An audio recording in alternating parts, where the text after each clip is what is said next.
লেবাননে চলমান সংঘাতে ক্ষতিগ্রস্তদের সহায়তায় $157 মিলিয়ন তহবিল বরাদ্দ দিয়েছে বাইডেন প্রশাসন। শুক্রবার secretary of state Antony Blinken এই তথ্য জানিয়েছেন। লেবানন ও এর আশপাশের অঞ্চলের বাসিন্দাদের মধ্যে যারা হিজবুল্লাহ ইসরায়েলের সংঘাতে ক্ষতিগ্রস্ত হয়েছে, এই অর্থ তাদের সহায়তায় ব্যবহার করা হবে।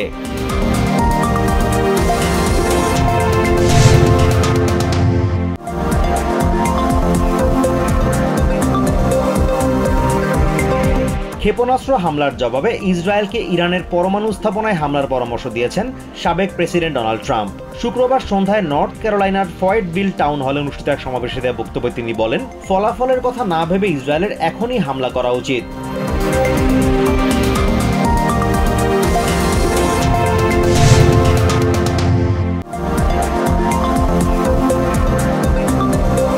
সাবেক national security adviser John Bolton বলেছেন, ইসরায়েলকে ইরানের তেল ক্ষেত্রগুলোতে হামলা করা থেকে বিরত থাকার আহ্বান জানিয়ে প্রেসিডেন্ট বাইডেন ভুল কাজ করেছেন। সিএনএনকে দেয়া সাক্ষাৎকারে সাবেক এই নিরাপত্তা কর্মকর্তা আরও বলেন, বেঞ্জামিন নেতানিয়াহু কখনোই প্রেসিডেন্ট বাইডেনের কথায় কর্ণপাত করবেন না বলে তিনি মনে করেন।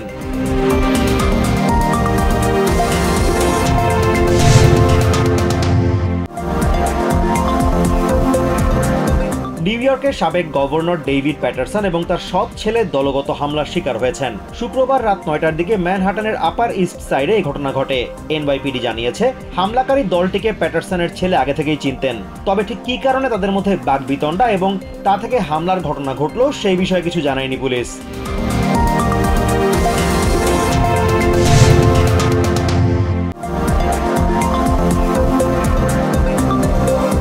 গাজায় যুদ্ধ বন্ধে ফ্রান্সের প্রেসিডেন্ট ইমানুয়েল ম্যাক্রো মিত্রদের প্রতি ইসরায়েলে অস্ত্র সরবরাহ বন্ধের আহ্বান জানিয়েছেন।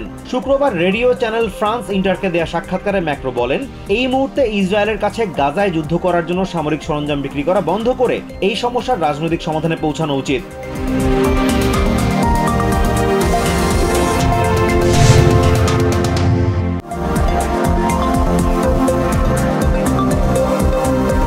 লেবাননের সশস্ত্র গোষ্ঠী হিজবুল্লাহ এক্সিকিউটিভ কাউন্সিলের চেয়ারম্যান হাশেম সাফিদ্দিনকে লক্ষ্য করে মারিজায় ইসরায়েলি বিমান হামলার পর থেকে নিখোঁজ রয়েছেন সাফিদ্দিন।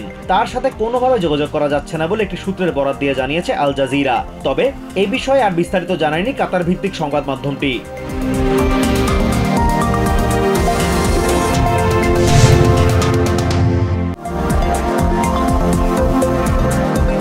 গাজায় হামলা চালিয়ে 814টি মসজিদ, 3টি চার্চ এবং 19টি সেমেটারি ধ্বংস করে দিয়েছে ইসরায়েলি বাহিনী।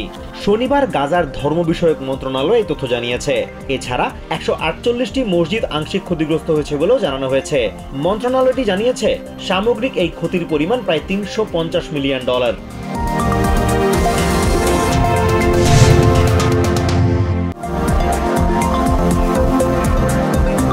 লেবাননে অবস্থানকারী কানাডিয়ানদের অবিলম্বে বিশেষ ফ্লাইটে করে দেশে ফেরার আহ্বান জানিয়েছেন কানাডার প্রধানমন্ত্রী জাস্টিন ট্রুডো। শনিবার ফ্রেঞ্চ ভাষাভাষী দেশগুলোর নেতাদের নিয়ে অনুষ্ঠিত এক সম্মেলনে ট্রুডো বলেন, বিশেষ বিমানে এখনো অনেক সিট খালি আছে। নাম নিবন্ধন করে সেখানে অবস্থানের কানাডিয়ানদের যত দ্রুত সম্ভব লেবানন ত্যাগের তাগিদ দেন তিনি।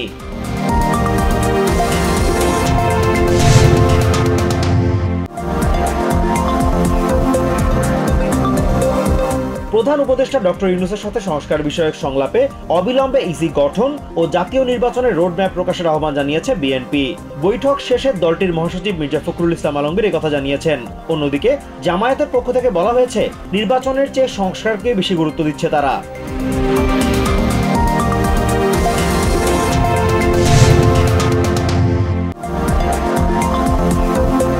ইংলিশ প্রিমিয়ার লিগে ফুলহ্যামের বিপক্ষে 3-2 গোলের ব্যবধানে জয় পেয়েছে ম্যানচেস্টার সিটি। ম্যাচের 26 মিনিটে পেরেরার গোলে এগিয়ে যায় ফুলহ্যাম। তবে মেটেও কোভেসিচের জোড়া গোলে দ্রুতই এগিয়ে যায় ম্যান সিটি। 82 মিনিটে জেরমি ডোকুর গোলে ব্যবধান আরও বাড়ায় সিটি।